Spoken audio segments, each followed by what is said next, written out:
try! Yeah, look, it was a big advantage to us when you have to play 40 minutes with one man down. I felt we played really well between, I think, minute 6 and minute 26.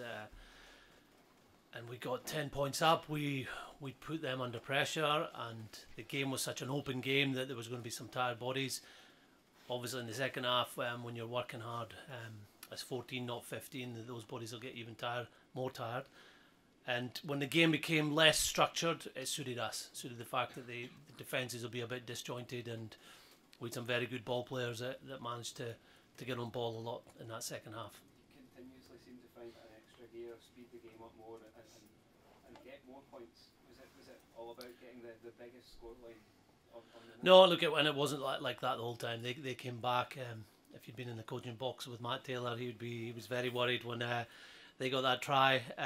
And Australia showed at the beginning of the second half, and with about 15 minutes to go, what a quality side they are. Even with a man down, and we had to up our game at the end. I think John will probably agree that we gave them a little bit of sniff to potentially come back. So it was great to see just the players closing the game out and playing really well that last 10 minutes. Having that feeling going into the break before the Six Nations now, how big is that? Just having the feeling of tonight on the guys' shoulders. Yeah, it's brilliant. I think if we'd lost today, it would have been obviously disappointing given how close we came last week.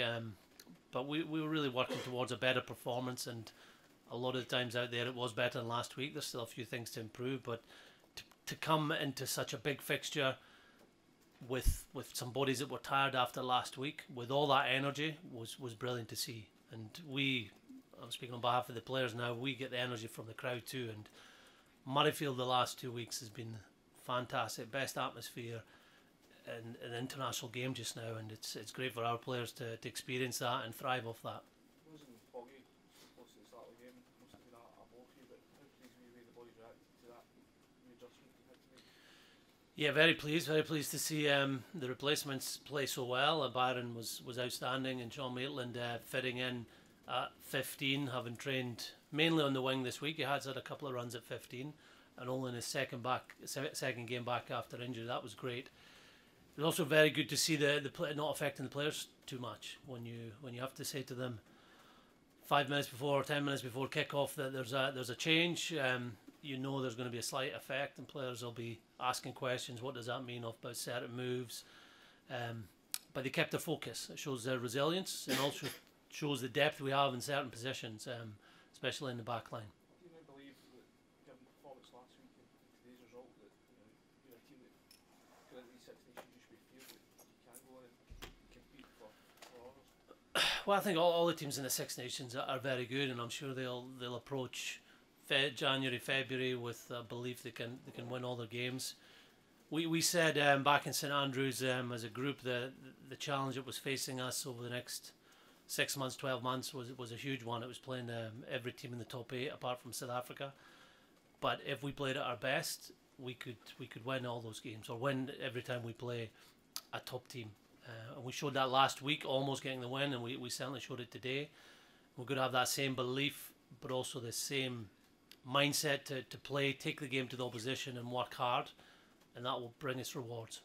Gregor, if you look across the 3-game series, have you got everything you've wanted from this period? Obviously, you got the win against Samoa. You said yourself you didn't quite reach the heights. An incredible game last week, and then today I think it's 7 new caps have come in and get their first taste of Test action. So looking into all as a whole, are you satisfied coming out the other end?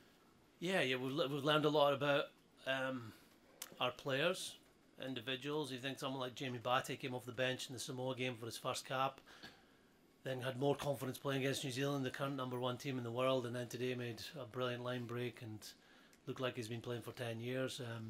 Players like Byron, Darryl Marfo that have had the first experience of international rugby and enjoyed it and played well. So that's great. We've learned a lot about what we are doing defensively in attack, what works, what we need to improve on.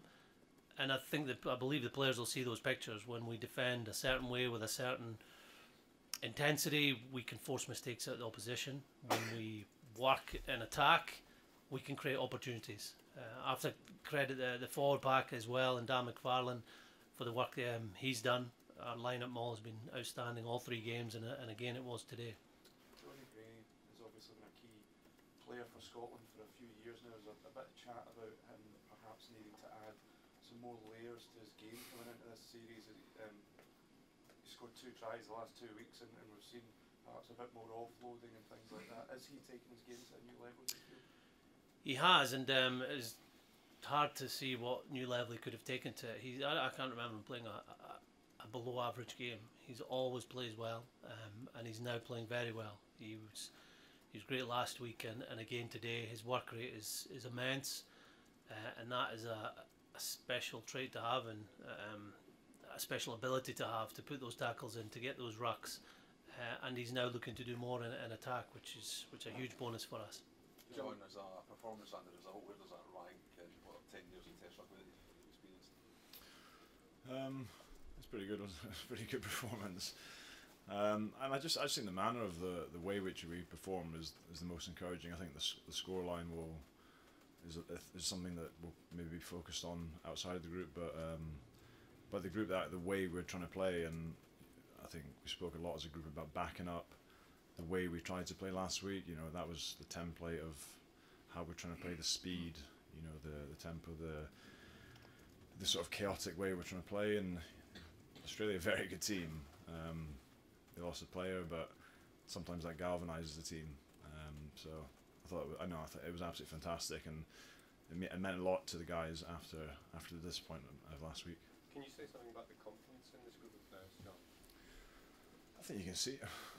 It's hard to explain, but I think the best thing I can say is probably that someone, for example, like Jamie's come in, Jamie Barclay, Darryl, they've come in, and like Gregor says, they're playing with confidence, and that probably shows that they're coming into a group that's got confidence. You know, Byron came in today off the bench. You know, that's quite intimidating. You're quite relaxed when you're on the bench, and then the next minute you're starting against the third best team in the world, and then he's man of the match. So I think every single person that's come into this group over the last 3-4 weeks has stepped up and has looked very comfortable within the group, and I think that says a lot about the mindset. John, it wasn't so long ago you were on the outside looking into the national team, and would you imagine at that point that you'd be here back, captain, and been part of such an exciting side that really seems to be going places? I don't know. I didn't really think about it. I hoped I'd be back. I'm just really glad to be back. It's a fantastic place to be, and I've said that since I've been back. It's been a privilege to be back involved, and it's very exciting with the way we're trying to play, and the guys we have around. It's great for me to be there, and to be captain is a huge honour, but that's just the icing on the cake, really. Gregor, does the way you played last week and the way you played today, does that eclipse anything that you experienced when you were playing for Scotland?